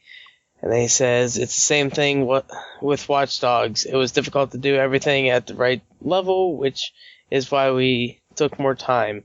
The time we took was definitely useful. It allowed us to release the game without compromises and do everything that we wanted. We also kept parts of the game we felt didn't fit with the original for the sequel. So yeah, they're gonna make changes, and speaking of that, DLC shit isn't coming to Wii U. Fuck you, Ubisoft. Gotta put that in there. Not like I care, because I'm not gonna play on the Wii U, but still, Ubisoft's a dick, because they completely 180'd on the Wii U. Well, for mature titles. But yeah. Dan, if you want to go over your stuff real fast. Yeah, first off, there's a bug in Destiny that a lot of people, well, some people have been posting on YouTube that locks them out of the tower, but has also revealed many pieces of content that's not currently in the game. A quick read through. On Earth, there's Strike level 10, the Jovian complex. There's a new hive brood and gathers its strength before whatever. I don't know what any of this is. All just words. There's a story mission at level 18. The veil lifted. You got to root out the hive beneath the Cosmodrome and discover stuff. Secret of the Golden Age. Another story mission at level 18. The seeding. Investigating stuff. Another one at level 20, Gone to Ground. And then on the moon, there's a couple of strikes at level 14 and 26. 26. And then there's a raid at level 28.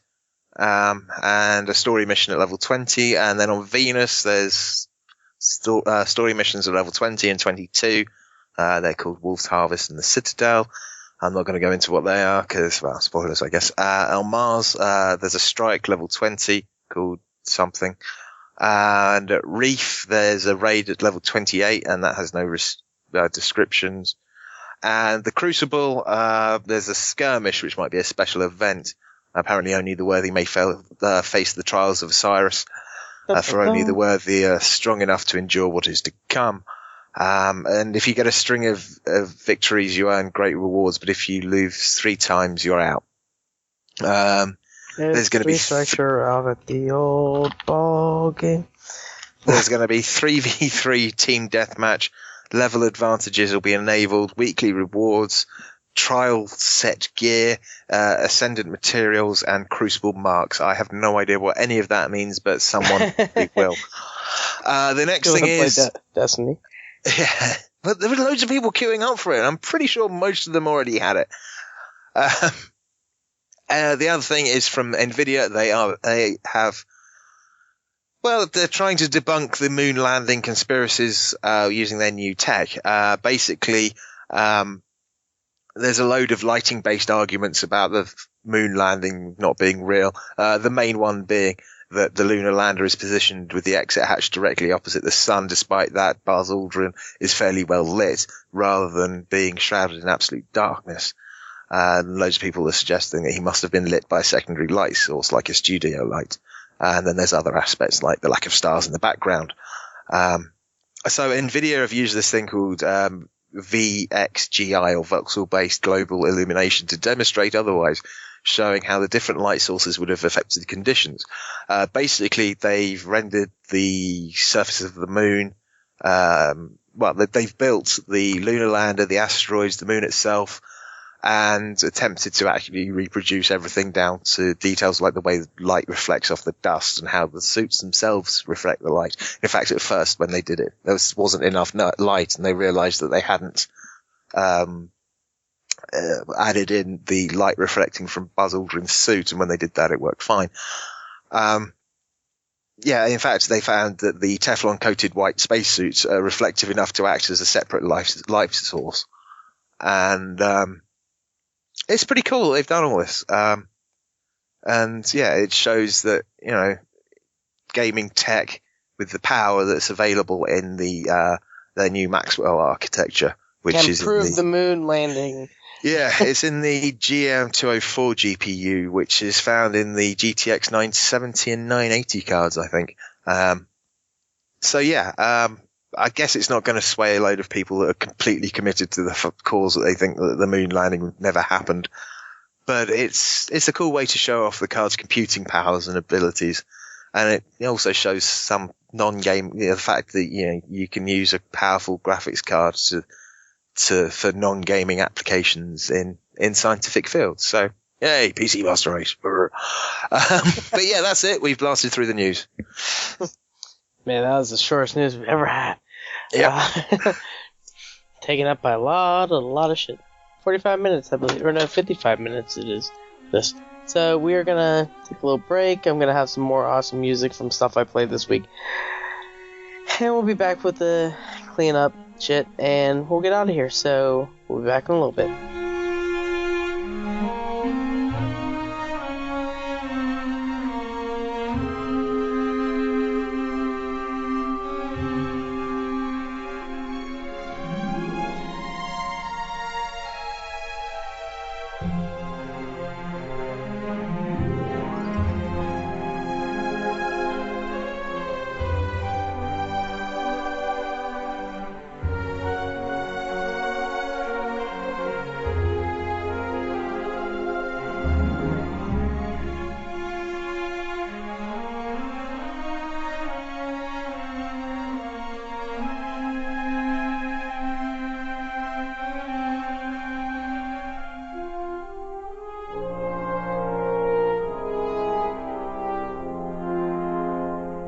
Alright, we're back and it's time for the cleanup, and we're going to start off with the quest of the week. And we asked you, how much is the Gamesmen RPG worth to you? And I'll start off, Desk Gamer, which is Destination Gamer, said hashtag TGM Quest 1p LMAO. So we're going to charge him 1p every episode from now on. JSS Lifelike says at the Gamesmen RPG hashtag TGM Quest, I'm not sure what you're worth, but it's got to be almost 5 to 6 times what it used to be. I think he meant to put in times less what it used to be. Oh, God, we love you, Steve. We want you back. Teflon12 says at the Gamesmen RPG hashtag TGM check, you guys are totally worth what I already pay, which is 0. You need merchandising. Which I put that in. Just picture Dan and Gary are action figures. And then, of course, Steve comes in and says, one figure has a freshly kicked crotch and the other is narcoleptic. And then I said something about Team Sleep or whatever. Yeah.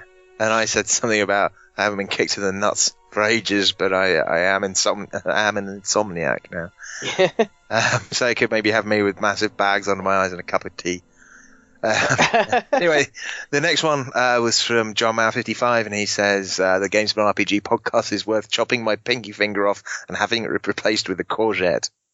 And since I have no idea what that is, what the fuck's a courgette? It's like a small marrow. What? It's a small marrow. The fuck's a marrow? Marrow. It's a it's a vegetable. It's green, looks a bit like a cucumber, but doesn't taste anything like a cucumber. The marrow is a much bigger version of that. Oh, I'm thinking like small looking pickle kind of thing. Around that. Kind of, sort of. It has yellow flowers, which are edible as well. Interesting. I should have looked it up on Google whenever I first saw it. I'll look it up later. And then Rogue Outlaw threw this in here because he said on TeamSpeak, and I thought it was hilarious. He says, at least $1,000. So yeah, he answered it like he was actually going for money. So we're worth $1,000, yay! That'll pay like part of a bill. I don't know. Of course, what Dan looked up said like $30 and shit. Yeah. So one said 8 and one said 50. Yeah. Hey. So we'll trust them. So now we're gonna get on the TGM checks. I'll let Dan take the first one. Well, the first one is from our founder, JSS Lifelike, and he says, at the Gamesmen RPG, hashtag TGM Quest, played Metal Slug 1, Bust a Move, read Death of Wolverine Volume 1, and watched Episode 1 of Gotham. I saw that on the way to and from EGX. It was pretty damn cool. I'm really enjoying it. Can't wait for Episode 2. Yeah, I think I want to look up Gotham. I was watching like a trailer for it a while ago, and I thought it looked pretty cool. Well worth checking out. Yeah. Teflon 12 says that the game is an RPG, hashtag TGM check. Still Minecraft. Yeah, he's built like 4 houses in fucking Minecraft, done all this shit. Like, he loves doing his houses and stuff. And he lost 4 diamond pickaxes that Rogue gave him. He got killed like both times that he gave him pickaxes. So that was horrible. And he says some FIFA 15 and Hyrule Warriors, which says Hyrule Warriors! And yeah, that game is fucking awesome. Well, the last one is from John Mao 55, and he says, at the Gamesman check, hashtag TGM check FIFA 15. The golf club and teaching is what I've been playing. He's been obviously playing some golf. FIFA 15 is so good, it makes me happy in my nappy. I didn't even read that before I put it in. And for the Americans that don't know, that nappy is a diaper. We love John. He's fucking awesome. Get up your fucking podcast you said you recorded, god damn it.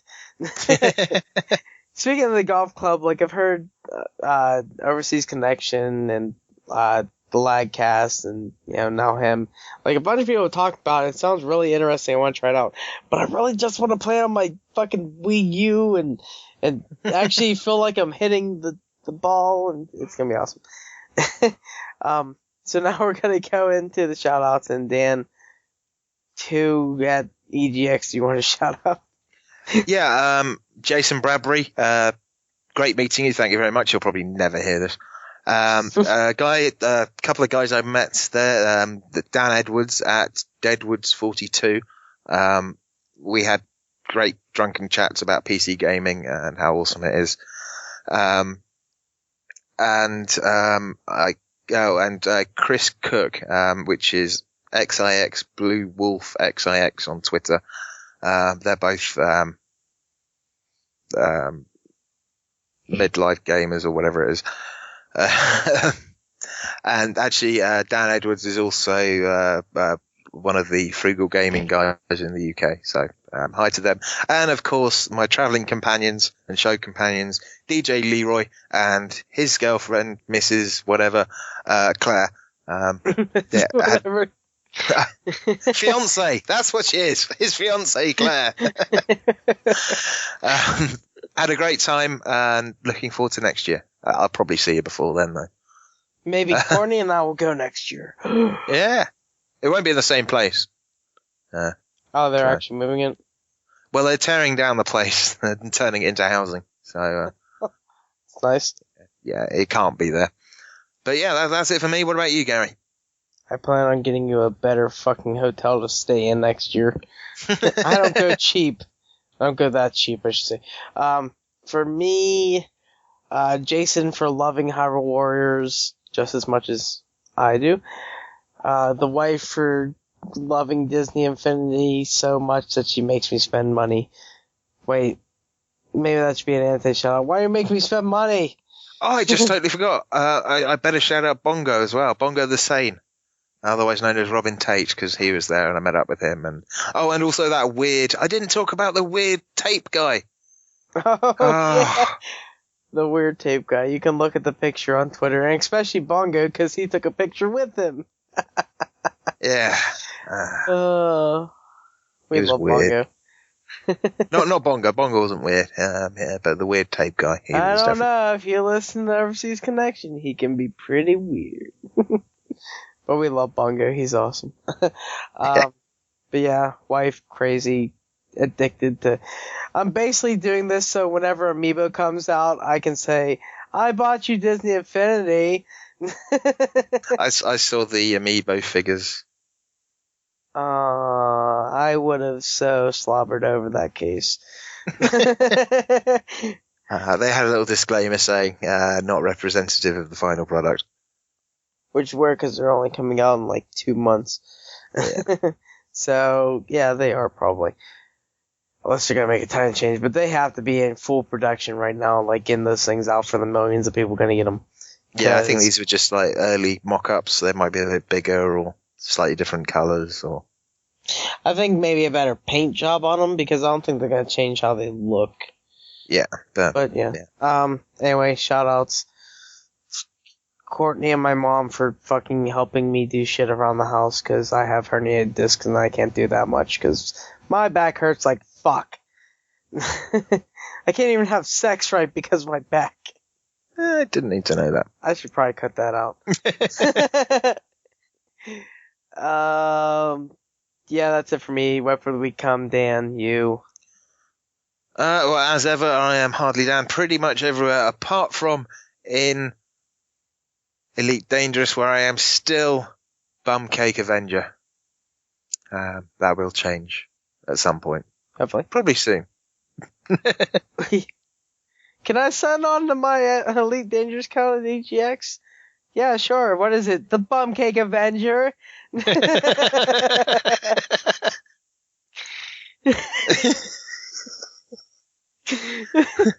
It's just Bumcake Avenger, not the Bumcake. I wanted the masked Bumcake Avenger, but there wasn't enough room. Oh, but for me, because of the whole Bullet Witch thing, since I didn't even mention it this week, Bullet Witch, we did another playcast on Saturday. It was awesomely, horribly fun. Man, Dan, I need to tell you about that game sometime. Well, not tonight. I'm going to bed. Yeah. But Amras89 on Xbox, Skype, Twitter, Star Citizen. I need to fucking use Rogue's thing while he's gone for the next 2 months. And beat some times. And then Amras_89 on Steam, Amras1289 on Nintendo Network, and Minecraft. And Dan, get us cleaned up. Clean up that nappy. Okay. Yeah. Okay, there's loads of ways of getting a hold of us, and, well, one of the good ways to do it at the moment is to check out our Facebook page, because I've just uploaded some of my EGX 14 photos. So go onto Facebook, search for the Gamesmen, whatever it is, .com, I think, and we're there. We've had a couple of new likes over the past few weeks. We've had Shannon Riffenberg, from Rogue. Yeah, Rogue, which we mentioned last week, and some dude called Josh Ashman, or however you pronounce it. I didn't think his name rings a bell. He sounds like some Yoda guy. Yeah. Took him Rings fucking bell, long Nate enough. does. Yeah. So yeah, that's one way. Other way, obviously, you can send us a voicemail. If you hit us up on our RPG hotline, the phone number is 412-267-RPG1. That's 412-267-RPG1. And you can just say, well, just whatever the hell you want. If it's full of spoilers, then we won't air it on the show. But if it's not full of spoilers, then the chances are you'll be able to hear your own voice on the podcast. So that's probably put everyone off. If that's not your thing, you can always email us. The email address is thegamesmanrpg@gmail.com. And you can always send us MP3s if you live outside of the States and don't want to use the hotline, because it'll cost you a fortune. Obviously, you know how emails work. Do whatever you want. We also have a Twitter account. Our Twitter account is @thegamesmanrpg, and I don't believe we've got any new followers, so, well, never mind. Don't forget to check out, to use Twitter even for our TGM checks and hashtag TGM quests. It's a good way of answering them, and every now and then we give away stuff, so check those out. And don't forget, you can also listen to our YouTube channel and watch any of the videos we post up. The address for that is youtube.com/thegamesmanrpg. And we have a Twitch stream, which Gary's been streaming a fair bit of stuff recently. Go and check that out. It's twitch.tv/thegamesmanrpg. And of course, as ever, we are calling out for iTunes reviews. We haven't had any for ages. Please, please, please help us out with that. Because, well, we need them to live. You're killing us. Cool. Okay, Gary. I've done my job. Finish this off. Yeah, I always gotta finish it off. Damn man's work. That'll do it for episode 37 of the Games RPG. On behalf of Hardlydan, I am Amras. We are the Gamesmen. Until next time, we ask, what role will you play?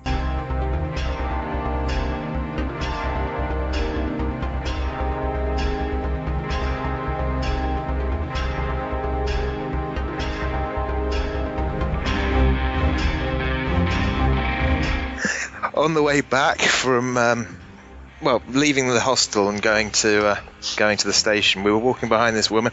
I'm not saying she was large, but the back of her knees looked like two arses. So you're implying she's large? She was huge! God, arse knees! It's like two bum cheeks at the back of the knees. I was like, Jesus, you need some underwear for your knees. She had a freaking crack and everything. Little notepad, little notepad. Righty, crossy, offy, shit. I was going to go sitting on Gary's desk, little notepad. Yeah, that'll do. You should have listened to Overseas Connection whenever they were going through the victory achieves last week. Every game that I had, Greg's like, I don't think that's a game. And like they were looking up and they were talking about Blue Toad and everything. It's like, it is a game. Alright, we're back and we're gonna do the cleanup. So it starts off with the quest of the week, and I just fucking remember we didn't do a quest of fuck. Jason's calling that fucking bastard. I'm not gonna answer. Go away, Jason. Hey, I just met you, and this is crazy. But here's an ocarina, so save my country. He said the Veteran Gamers Museum is open. He fucking interrupt podcast for that.